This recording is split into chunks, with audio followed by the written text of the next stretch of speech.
Il était une fois, dans la ville trépidante, une jeune fille qui prit une résolution du Nouvel An pour le moins surprenante. Elle s'appelait Valentina et était de celles que les hommes s'arrachaient. Sa peau était d'une blancheur laiteuse, un véritable délice qui aurait pu faire oublier à un homme le nom de son propre père. Pourtant, Valentina était amoureuse d'un homme qu'elle aimait de tout son cœur. Il s'appelait Tony, et il était grand, élégant et exhalait toujours un parfum raffiné. Tony savait manier le mot pour conquérir le cœur de n'importe quelle femme. Il savait comment prendre la main d'une femme et lui faire croire qu'elle était la seule femme au monde. Et pendant 3 ans, Valentina crut tout ce qu'il disait. Elle croyait que Tony l'aimait de tout son cœur. Valentina croyait que leur relation avait une signification. Elle croyait qu'un jour, Tony s'agenouillerait et lui demanderait de l'épouser. Mais ce que Valentina ignorait, c'est que celui avec qui elle projetait de passer le reste de sa vie préparait en réalité sa propre disparition. Il la préparait depuis des mois. Il ne savait pas comment annoncer à Valentina qu'il en avait assez de leur relation et qu'il avait besoin de prendre ses distances. Il ne savait pas comment lui dire qu'il avait rencontré une autre femme qui l'avait fait chavirer. Tony continua de la tromper jusqu'au 31 décembre. Les feux d'artifice illuminaient déjà le ciel. Les églises étaient pleines de gens qui remerciaient Dieu de les avoir gardés en vie. L'excitation était palpable pour la nouvelle année, y compris chez Valentina qui avait hâte de découvrir ce que l'avenir lui réservait. Car il ne s'agissait pas simplement de passer à une nouvelle année, mais à une nouvelle vie. Tony avait promis d'officialiser leur relation une fois la nouvelle année arrivée. Ce soir-là, il l'appela et lui annonça un rendez-vous qu'il avait prévu. Son enthousiasme était palpable. Elle portait une magnifique robe, une robe qui épousait ses formes comme une seconde peau. Il lui mit ensuite son parfum préféré, celui que Tony lui avait rapporté de Londres un an auparavant. Elle savait combien il aimait ça, alors elle décida de le vaporiser ce soir-là, espérant que Tony finirait par faire sa demande en mariage. Elle enfila ses talons hauts, qui lui donnaient une allure de reine. Elle prit même des photos et les publia sur son statut WhatsApp avec la légende suivante « Je commence enfin l'année avec mes prières exaucées ». Valentina se rendit au restaurant, le cœur battant la chamade, persuadée que c'était le bon soir. Elle s'assit pour attendre Tony. Elle attendit, mais Tony était introuvable. D'abord elle sourit, se disant qu'il était coincé dans les embouteillages. Elle l'appela plusieurs fois, mais il ne répondait pas. Elle lui laissa alors une multitude de messages, mais rien n'y fit, et elle resta assise là à attendre un homme qui n'avait aucune intention d'être avec elle ce soir-là. Elle vérifia son téléphone encore et encore, mais aucun message, aucun appel, pas même une notification. Il appela encore et encore, mais le téléphone sonna sans cesse, sans réponse. Elle rappela, mais cette fois il était éteint. Elle sentit alors son cœur s'emballer. Elle essaya de ne pas paniquer, se persuadant que sa batterie était déchargée. Pourtant, au fond d'elle, Valentina s'inquiétait. Elle savait que quelque chose n'allait pas, mais elle décida de ne pas s'alarmer. Elle resta assise là, espérant que Tony se manifesterait et lui expliquerait pourquoi il l'avait fait attendre. Tony décida de répondre à son message à 22h47. Pas par un appel, pas par des excuses, mais par un court message. Un message qui ne tenait même pas compte de ses larmes. Il dit « Alors je ne peux plus continuer comme ça. Je suis vraiment désolé. » Puis il fixa son téléphone. Les larmes commencent à lui monter aux yeux. Elle les chassa en clignant les yeux, souhaitant que tout cela ne soit qu'un rêve. Il lui envoya ensuite une réponse lui demandant ce que signifiait son message, et Tony lui répondit qu'il n'était pas prêt pour le mariage. « Je ne pense pas l'avoir jamais été. » Son message résonna tandis que la gorge de Valentina se serrait. Sa bouche s'assécha complètement et ses doigts se mirent à trembler. Il relut les messages encore et encore alors qu'elle se levait du canapé. Ses genoux se dérobèrent soudain sous elle et sa vision se brouilla. Elle se dirigea vers le miroir et se regarda. Sa robe rouge, son maquillage, ses boucles d'oreilles, ses cheveux parfaitement coiffés. Tout en elle paraissait parfait. Mais le visage qui la fixait maintenant était celui de quelqu'un qui venait de perdre son âme. Il s'assit lentement et elle poussa un cri strident qui fit trembler les murs de son appartement. Elle serra l'oreiller contre son visage, les larmes coulant à flots. Elle pleura jusqu'à avoir mal à la poitrine. Elle pleura jusqu'à ce que son maquillage coule. Elle pleura jusqu'à se sentir ridicule.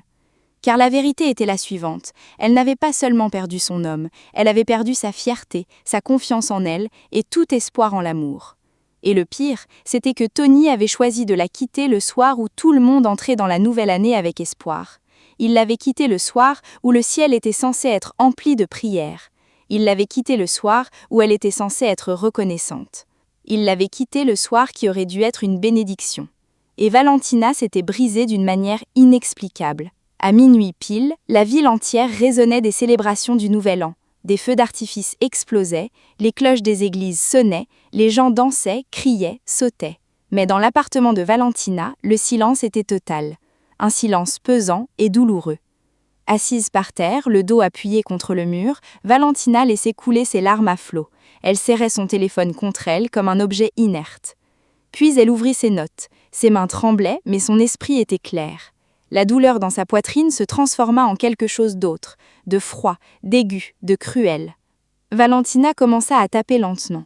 Ma résolution pour la nouvelle année. Je briserai tellement de cœurs avant la fin de l'année, les hommes paieront pour ce qu'il m'a fait. Elle écrivit en essuyant les larmes du revers de la main. À cet instant, elle se promit de vaincre les hommes à leur propre jeu. Puisque les hommes pensent que l'amour est un jeu, je serai l'arbitre, dit-elle en se levant et en retournant vers le miroir, les yeux rougis par la colère. Elle se jura de ne plus jamais être une victime. Cette nuit-là, Valentina n'alla pas à l'église, elle ne pria pas, elle ne mangea pas, elle ne dormit même pas. Elle fixa simplement l'obscurité et commença à élaborer des plans. Elle était prête à tout pour se venger. Tout ce qu'elle voulait à ce moment-là, c'était voir les hommes souffrir. Et Valentina faisait tout pour y parvenir. Dès la 2e semaine de janvier, son apparence avait complètement changé. Puis il a modifié sa garde-robe car elle commençait à sortir plus souvent. Elle publiait des photos en ligne et rayonnait d'une manière qui déconcertait son entourage. Comment pouvait-on se faire larguer le 31 décembre et être encore aussi élégant le 5 janvier? Les gens ont commencé à parler et à poser des questions. Est-ce que Valentina allait bien? Peut-être avait-elle tourné la page rapidement? Peut-être s'était-elle remise de ce qui lui était arrivé? Mais ce que les gens ignoraient, c'est que Valentina ne guérissait pas, elle hantait. Et son plan était simple. Elle s'initiait dans le cœur d'un homme comme une douce prière, puis elle le quittait comme une malédiction. Elle les faisait se sentir spéciaux, choisis, en sécurité. Puis elle disparaissait de leur vie, sans explication, sans conclusion, sans pitié. De la même manière que Tony avait disparu. De la même manière qu'il avait mis fin à leur relation de 3 ans comme si elle n'avait jamais compté pour lui. Puis il voulait que les hommes goûtent à leur propre médecine. Elle voulait qu'ils goûtent à la douleur qu'ils infligeaient quotidiennement aux femmes.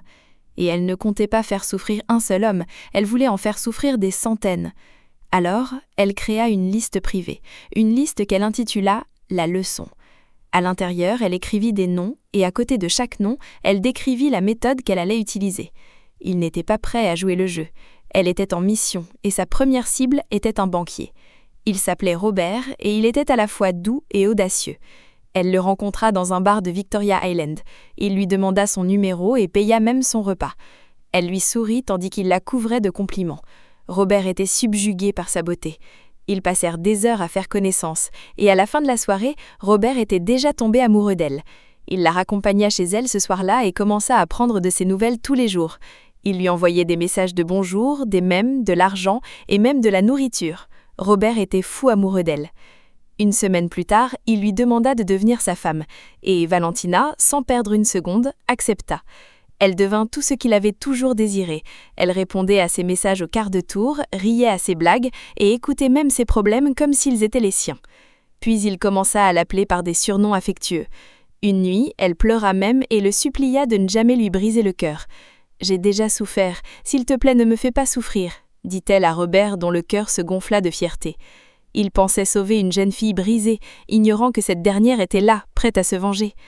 Les jours passèrent et Robert décida de la présenter à sa mère. « J'ai tellement hâte de te présenter à ma mère demain. Elle sera là et je suis impatient que tu la rencontres, » dit-il à Valentina qui feignait l'enthousiasme. Robert était impatient de la présenter à sa mère. Pendant toutes ces années, il lui avait promis de lui offrir la meilleure belle-fille qu'elle ait jamais vue. Alors lorsqu'il rencontra Valentina et constata à quel point elle était merveilleuse, il le dit à sa mère qui était impatiente de la rencontrer. Il était loin de se douter que Valentina n'avait aucune intention de venir avec lui. Ce matin-là, sa mère arriva et Robert appela Valentina pour qu'elle vienne. Il l'assura qu'elle viendrait. En fait, elle promit même de préparer le plat préféré de sa mère à son arrivée. Robert ne put convaincre son excitation. Il dit à sa mère tant de belles choses à son sujet pendant qu'ils attendaient l'arrivée de Valentina. Mais les heures passèrent et Valentina ne vint pas. Robert appela son numéro à plusieurs reprises, mais Valentina ne répondit pas. Il lui envoyait des messages. « Valentina, tu es en route? Ma mère est là. Tout va bien ?» Les messages ont été distribués, les coches bleues sont apparues, mais aucune réponse. Robert a ri nerveusement en assurant à sa mère que Valentina était peut-être encore coincée dans les embouteillages, parce que la circulation c'est infernal, maman, dit-il en forçant un sourire tandis que sa mère hochait la tête et jetait un coup d'œil à la porte, attendant son arrivée. Les minutes se transformèrent en heures, puis en 2, et son sourire a commencé à s'effacer. Il s'est excusé et est entré dans sa chambre. Il a composé le numéro de Valentina encore et encore. Cette fois, le numéro était hors service. Robert s'est figé. Il a essayé encore et encore, mais le numéro était toujours hors service. Les mains de Robert se mirent à trembler alors qu'il se précipita sur WhatsApp. Sa photo de profil avait disparu, son nom de famille n'était plus visible, il a fait défiler frénétiquement la conversation, le cœur battant, en tapant un message. « Valentina, please, ne fais pas ça. »« Je suis désolée si je t'ai offensée. Dis-moi juste ce que j'ai fait de mal. » Pas de réponse. Il a actualisé la conversation et c'est alors que c'est arrivé. Les messages ont cessé d'être distribués, puis il l'avait bloqué. Les jambes de Robert flanchèrent et il s'affaissa sur le bord du lit. À cet instant, sa mère frappa doucement à la porte. « Elle vient ?» demanda-t-elle d'une voix douce. Robert ouvrit la bouche pour parler, mais aucun mot ne sortit. Les larmes lui montèrent aux yeux et sa voix se brisa. « Elle ne vient pas, maman », murmura-t-il tandis que sa mère s'approcha et posa une main sur son épaule. « Il s'est passé quelque chose, mon fils ?» lui demanda-t-elle. Robert secoua lentement la tête. « Je ne sais pas, maman, » répondit-il. « Elle avait promis de venir. » Sa mère soupira profondément et ne dit rien. Mais la déception sur son visage blessa Robert plus profondément que n'importe quelle insulte. Pendant ce temps, dans son appartement, elle était allongée sur son lit, faisant défiler son téléphone en riant. Elle vit les appels manqués de Robert, elle vit ses messages, elle les lut calmement un par un. Puis elle ouvrit ses notes, fit défiler jusqu'à sa liste et tapa son nom, déclarant que sa mission était accomplie. Il verrouilla ensuite son téléphone et le posa à côté d'elle. Son cœur ne se serra pas, ses yeux ne larmoyèrent pas. Au contraire, elle ressentit autre chose, du soulagement, de la puissance, du contrôle. Et pour la première fois depuis que Tony l'avait quittée, elle eut l'impression d'être celle qui tenait le couteau. Elle éprouva un sentiment de contrôle qu'elle n'avait jamais connu, et ce sentiment la remplit de satisfaction. Le matin arriva, et Robert n'était plus que l'ombre de lui-même. Il n'alla pas travailler, il ne mangea pas. Assis sur son lit, il fixait le mur, se demandant ce qu'il avait bien pu faire. Il décida donc de lui rendre visite pour savoir ce qui avait bien pu se passer.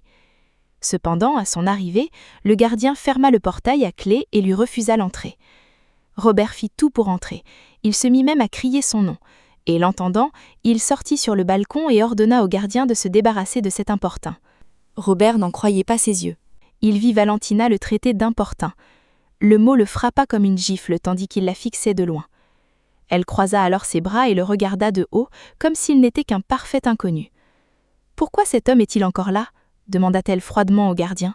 « Je vous avais dit de vous débarrasser de cet importun. » Robert sentit sa poitrine se serrer. Il resta là quelques secondes, fixant la femme qu'il croyait l'aimer de tout son cœur. Les larmes lui montèrent aux yeux lorsqu'il se retourna et commença à partir, s'efforçant de ne pas s'humilier davantage. Puis il retourna dans sa chambre, le cœur battant la chamade.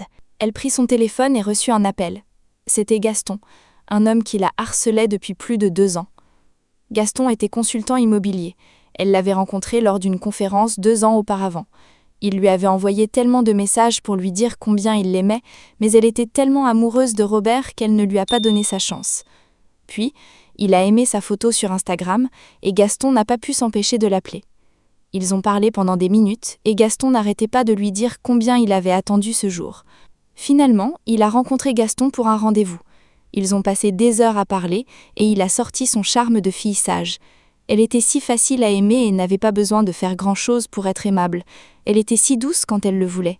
Elle savait comment faire tomber un homme amoureux et a utilisé ce don pour tromper Gaston qui pensait qu'elle était aussi amoureuse de lui. Gaston est donc tombé amoureux d'elle rapidement, non pas parce que Valentina l'y a forcé, mais parce qu'elle lui donnait exactement ce qu'il désirait depuis des années. Leur premier rendez-vous est arrivé et passé, et Gaston n'arrêtait pas de sourire. Il l'a appelée ce soir-là pour s'assurer qu'elle était bien rentrée. Gaston lui envoya un long message le matin, il lui en a envoyé un autre l'après-midi et l'a même appelée avant de se coucher pour entendre sa voix. Gaston demanda à connaître son génotype et Valentina lui révéla qu'elle était AA. La joie sur le visage de Gaston à ce moment-là était indescriptible. Il réalisa que Valentina était son partenaire idéal et, comme il le disait, son propre génotype était A. Il répondit alors à tous ces messages avec douceur, à un rythme ni trop rapide ni trop lent, juste assez pour maintenir son cœur battant la chamade tandis que Gaston commençait à se confier. Il lui révéla des choses qu'il n'avait jamais dites à personne, qu'il était enfant unique et que son père était décédé alors qu'il était encore jeune, laissant sa mère seule pour s'occuper de lui. Gaston raconta son enfance dans une maison silencieuse où le silence paraissait souvent plus assourdissant que le bruit. Il lui confia combien il détestait rentrer dans une maison vide et combien il rêvait de fonder une famille. Gaston ne cessait de parler de son désir ardent d'être père, d'élever des enfants qui ne connaîtraient jamais la solitude qu'il avait ressentie enfant. Puis, il l'écouta se livrer à elle. Elle hocha la tête, lui prit la main et lui sourit doucement en lui disant quel père formidable il serait. Ces paroles résonnèrent profondément dans le cœur de Gaston, qui dès ce jour se montra très attentionné envers elle. Il libéra son emploi du temps pour elle, la promena en voiture dans la Gausse comme si elle était déjà sa femme. Il la présenta même à ses amis proches et lui donna une clé de son appartement pour qu'elle puisse venir quand elle le souhaitait. Gaston était convaincu que Dieu avait enfin exaucé ses prières. Il commença à planifier leur avenir ensemble, ignorant que Valentina cherchait à déceler ses faiblesses. Les semaines passèrent et un soir, Valentina annonça à Gaston une nouvelle qui le bouleversa. « Gaston, il faut que je te dise quelque chose, dit-elle, tandis que Gaston se tournait vers elle, inquiet. « Quoi donc ?» demanda-t-il, l'inquiétude se lisant sur son visage. Valentina baissa les yeux et commença à parler. « Je me sens bizarre ces derniers temps, dit-elle doucement, lui révélant qu'elle avait du retard dans ses règles. Un silence s'installa dans la pièce et le cœur de Gaston se mit à battre la chamade. « Tu veux dire que tu es enceinte ?» il murmura, tandis que Valentina hocha lentement la tête, confirmant ainsi sa demande. Gaston bondit du canapé. « Mon Dieu !» s'exclama-t-il en arpentant la pièce. « Tu es sérieuse ?» Valentina hocha de nouveau la tête, feignant la peur. Les yeux de Gaston s'emplirent de larmes. Pour un homme qui avait rêvé de cela toute sa vie, ces mots étaient inestimables. Il se tourna vers elle et lui confia que c'était le plus beau jour de sa vie. Gaston appela immédiatement sa mère, puis ses amis, qui tous le félicitèrent en apprenant la bonne nouvelle. « Je vais être papa !» annonça-t-il fièrement, et il commença à organiser leurs fiançailles. Quelques jours plus tard, Gaston acheta une nouvelle bague de fiançailles. Il décida de faire sa demande en bonne et due forme, non pas parce que Valentina le lui avait demandé, mais parce qu'il voulait faire les choses comme il se doit. La demande fut soigneusement préparée, Gaston s'agenouilla devant tous ses invités et lui demanda de devenir sa femme. Puis, tendant la bague, il dit « Tu es arrivé dans ma vie au moment où j'en avais assez d'attendre. Tu portes mon enfant et je veux fonder une famille avec toi. Veux-tu m'épouser ?» Tous souriaient en attendant sa réponse. Certains pleuraient même en brandissant leur téléphone pour immortaliser ce beau moment. Valentina le regarda quelques secondes, puis éclata d'un rire théâtral sous le regard perplexe de tous. Le sourire de Gaston s'effaça tandis qu'il tentait de comprendre. « Moi ?» murmura-t-il alors qu'elle cessait de rire et reculait. « Enceinte de toi ?» Gaston fronça les sourcils. « Que veux-tu dire ?»« J'ai menti », répondit calmement Valentina tandis que tous s'écarquillaient les yeux et la bouche, stupéfaits. Gaston se releva lentement, essayant de comprendre ce qu'elle venait de dire. « Tu as menti ?» demanda-t-il, tandis que Valentina croisait les bras et le fixait avec mépris. « Je devais voir à quel point tu étais désespéré, » dit-elle, tandis que les genoux de Gaston fléchissaient. « Il savait combien je désirais un enfant, » murmura-t-il tandis que Valentina inclinait la tête et prenait la parole. « C'est précisément pour ça que je l'ai utilisé. » Elle balaya la pièce du regard et déclara d'une voix forte « Soyons clairs, je ne m'abaisserai jamais à avoir un enfant pour un homme comme toi. » La salle explosa de cris. Gaston resta figé, l'humiliation l'envahissant, tandis que Valentina prenait son sac et s'éloignait. Cette nuit-là, un autre nom s'ajouta à sa liste, et Valentina ne ressentit aucun remords. Elle cherchait sa prochaine cible lorsque soudain son téléphone se mit à sonner. C'était Tony, le même homme qui lui avait brisé le cœur et l'avait abandonné à la veille du Nouvel An. Il fixa son téléphone tandis que le nom de Tony s'affichait à l'écran. Son cœur rata un battement. Et, un bref instant, la vieille douleur revint. Puis elle rit en rejetant l'appel et en bloquant son numéro. « Pas aujourd'hui, Satan !» elle marmonna en faisant défiler son téléphone. Quelques minutes plus tard, elle remarqua un message dans ses messages privés. Il venait d'un jeune homme dont elle se souvenait à peine de suivre l'application.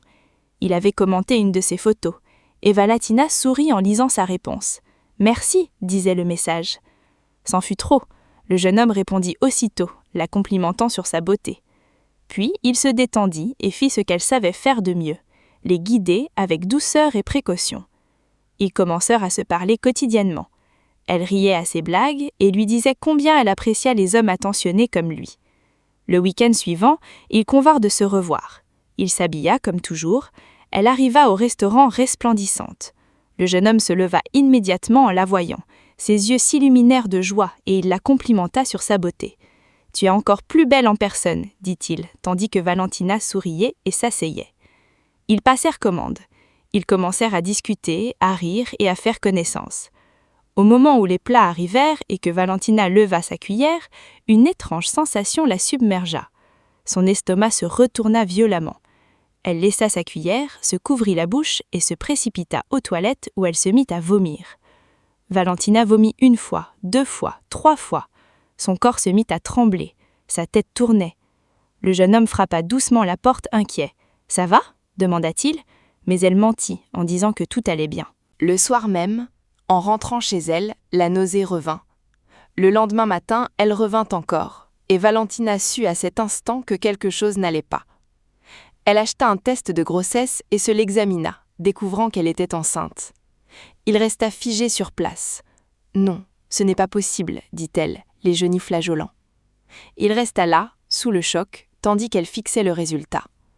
La réalité la frappait de plein fouet lorsqu'elle comprit que l'enfant était Gaston, le même homme qu'elle savait être celui qui l'avait poussée à se précipiter à l'hôpital. Le lendemain, elle voulut interrompre sa grossesse, mais le médecin l'informa que cela pourrait lui coûter la vie. « Votre état rend la chose extrêmement dangereuse, dit-il à Valentina, à qui il conseilla de mener la grossesse à terme. Ces mots résonnèrent dans sa tête tandis qu'elle quittait l'hôpital, anesthésiée. Valentina était inconsciente. Elle avait menti pour l'appeler et le tromper, se faisant passer pour un amoureux alors qu'elle savait pertinemment qu'elle l'aimait. Ses mains se mirent à trembler lorsqu'elle sortit son téléphone, doutant du numéro de Gaston. L'appel ne se fit pas entendre. Elle essaya à nouveau. Rien. Elle alla sur WhatsApp. Numéro bloqué. Instagram désactivé. Facebook disparu. Elle se précipita à son bureau. Il avait déménagé, quitté le pays. Aucune nouvelle adresse, aucun numéro, aucune trace. L'appelant avait disparu. C'est alors que la peur submergea Valentina. Elle pleura et se mit à supplier Dieu de la sauver. Valentina regrettait tout ce qu'elle avait fait, mais il était déjà trop tard. Alors elle porta sa grossesse seule, affrontant les nausées matinales, les visites à l'hôpital et les nuits silencieuses. Ses amis s'éloignèrent. Les hommes qu'elle avait brisés avaient disparu. La leçon la moins importante sur son téléphone n'avait plus d'importance à ses yeux, car tout ce qui comptait pour elle était de prendre soin d'un bébé qui allait s'avérer être atteint du syndrome de Ziegler et Liebenstein. Lorsque le bébé est finalement né, les médecins ont confirmé le diagnostic. L'enfant pleurait sans cesse. Les visites à l'hôpital sont devenues une routine. Transfusion sanguine, crise de douleur, nuit blanche. Puis, voyant cet enfant souffrir, il se souvenait de la voix de Gaston, de son désir d'enfant, de ses rêves de famille et de ses moqueries cruelles. Chaque cri était comme un jugement, chaque facture d'hôpital comme une punition divine. Des années plus tard, un autre réveillon de Nouvel An, Valentina était assise au chevet de son enfant malade dans une chambre d'hôpital. Des feux d'artifice explosaient dehors, les cloches des églises sonnaient, les gens fêtaient. Puis le silence est retombé. Elle a ouvert son application Notes. Elle a fait défiler d'anciennes entrées, d'anciens noms, d'anciennes cruautés. Puis elle a tout effacé, absolument tout, et elle a écrit quelque chose de nouveau dans ses notes. Je pensais que la vengeance me guérirait, mais elle ne m'a appris que la douleur. C'est ainsi que Valentina a appris une leçon amère. La vengeance ne fait que nous transformer en ceux-là même qui nous ont blessés. La leçon à tirer de cette histoire est que le mal ne peut jamais guérir la douleur, il ne fait que la multiplier. Lorsque l'on rend la méchanceté par la méchanceté, on devient peu à peu ce qui nous a brisés. Elle pensait alors que la vengeance lui rendrait sa fierté, mais elle la privait de sa paix. Répondre à la douleur par la douleur crée une chaîne qui blesse des innocents sur son passage. Au lieu de rendre le mal par le mal, nous devons traiter les autres comme nous aimerions être traités, avec honnêteté, empathie et rétention. La guérison commence non pas lorsque nous rendons l'appareil, mais lorsque nous choisissons de nous élever au-dessus de la souffrance.